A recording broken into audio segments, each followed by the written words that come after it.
I think we're going to cut up a couple of those logs, because what the next project's looking like is so these two pallets here, you can see I put cutoffs. You know, my sawmill can take up to like 10 foot, but I usually cut in 8 foot. So this I think is like 8 foot. But I have these put in here to support, so I can pile them high. But I think I'm gonna make like a picket fence thing. So like a support and a support, and then a couple of pieces I'm gonna reinforce underneath here on the bottom side, so that this will stay upright for like 1.5 inch board. So they'll just slide in, and I can take it off, take the railing off when I want to chip all this.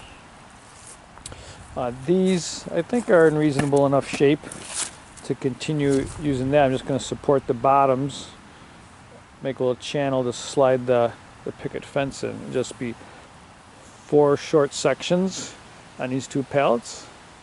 So I think I'm going to cut some of those pieces for 3/4 and 1 inch pieces. We'll see.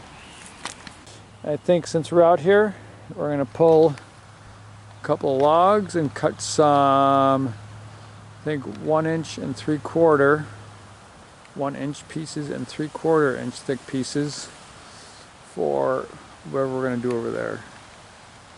Alright, so this log's got quite a bit of a bow to it, so I can use shorter pieces for this. So I think I'm going to cut this thing in half so it's at least fits between the bunks there. You know, cut shorter pieces, I'll get more out of this log.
There we go, we got our cant, and I also noticed that my discharge, sawdust discharge, is plugged, so I gotta open that up. And let's get a ruler. Alright, so everybody says we're plugged up there. I gotta get my gloves on. This is kind of interesting sawdust, really light and fluffy. Almost like snow. Some dust. That's a little bit harder in here. I think it's from cutting some of the oak or the ash. Okay, we got that. Now let's see what our cant is. I'm gonna try to zoom in here, but maybe I'll just need the camera.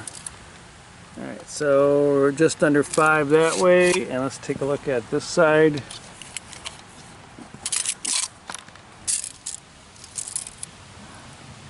So we're looking at just under 6. So normally I would cut, so I'd have a 6 inch. This would be the wider section. Cut that in half, 3. Is that wide enough? See, for what I want that fence, I think I'm going to use like the 5-inch. Seems like a pretty nice width. So I'm going to leave it like this and just cut 1-inch thick planks off of this and use it for the uprights. Yeah. 1-inch thick by I think almost 5 by about 4 foot. That one there's 1.25 inches, so I think we got the 4 uprights we need. Well, yeah. Thought is this is gonna go in there, probably about 2 foot high, about this high, and then some cross pieces through here.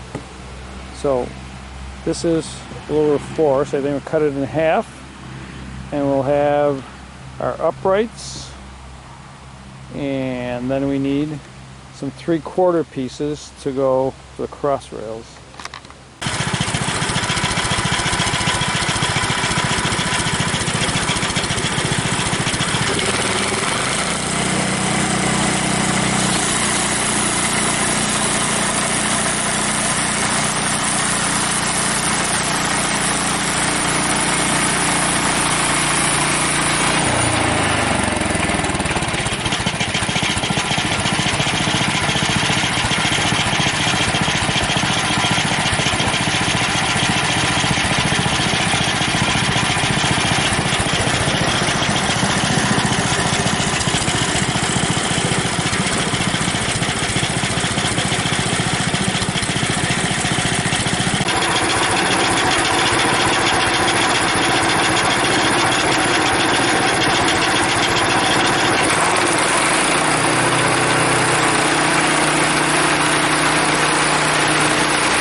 Alright, so we have our cant. I don't know why it's so hard for me to do this one-handed, but only with a video camera. So we're under 4 3/4, and I'm just going to tell you what it is on this side if I can read it. Okay, so 5 the other way, 4 3/4. I think I'm going to cut 3, just leave it like this, cut 3/4 inch thick boards for the side rails. And you can see over here, you know, same thing happens with this shorter pile. That's for longer boards. I usually throw the shorter scraps here, but it also needs side rails too. So we got a couple of 3/4 inch thick boards. I was thinking I'd go split them in half for railing, side rails, but I think I want the stability of this so it doesn't, so I can put 2 nails in and it won't rotate. Alright, so we got enough to get started, and I think I'm going to go have lunch, and then I'll probably have to clean up the bandsaw because it's going to rain again. Alright, these are 3/4 inch thick, so we're going to take them on miter saw and come to 3.5 foot length. Those are 1 inch thick, and we're going to cut those to 2 foot lengths, and then that piece we're going to make 21 inches by 3 inches. Alright, so this is the fence, removable. It comes in and out. And then what we did underneath, on one side, we have to finish the other sides, but we put blocking here, here, and here, so that this 1 inch piece sits right in there, and as the wood piles up, it will not tip one way or the other, just enough for seasonal variations. Alright, so I got both of those made. Now I just gotta work on those pieces down there. I gotta get some wood from the back and cut them to length and width and put them in there.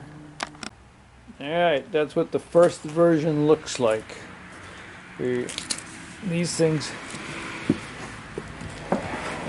pretty tight, but so these come out and then they should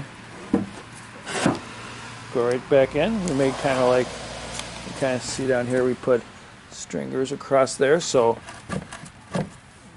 that is good. So I think we're gonna take that one to the back and bring the other one up, and probably gonna be dinner time, so we probably won't get to it, but at least it'll be the next one to work on. All right, after further review of the play on the field, you know, that's like a shitload of wood. 1, 2, 3, 4, 5, 6, 7, 8. Those are 1.5 inch, if not 2 inch thick pieces by at least 3 inch deep. It's like a lot of wood, adds weight. So I'm thinking maybe the next one what I'll do is I'll get a board such as this and put it on the bottom. So I'll have 2 stringers on the bottom, one here and one here. Pass through the top. As long as I have a top stringer that's in the right spot, maybe I'll have to put one in, and then just put a 4 foot long, 2, 3 inch wide stringer across on the bottom, and then it'll sit right into that. Perhaps. All right. This one's ready. The one that was there is now up here. The thought of putting a single slat all across the bottom doesn't work because the bottom has big ones and there's a cutout. Let's see if we can look. Yeah, maybe on the other end. So this one has, okay, so this isn't going to support my idea of just putting a stringer piece here and a stringer piece here on this thing. And my experience with old pallets is once you start taking them apart to modify them, you might as well just burn the damn thing. It never works out good. So I think what I'm going to do is I'll make a channel, a U channel, and then I'm just going to tack it in here and slide it in. Instead of using those big thick 1.5, 2 inch boards, I'm going to use 1 inch boards and make a channel and slide it in and just tack it from the sides. I think we're going to try that method for this one. The next one, when I build from scratch, I could definitely do the space these top and bottom 1 inch apart, and then we'll be good.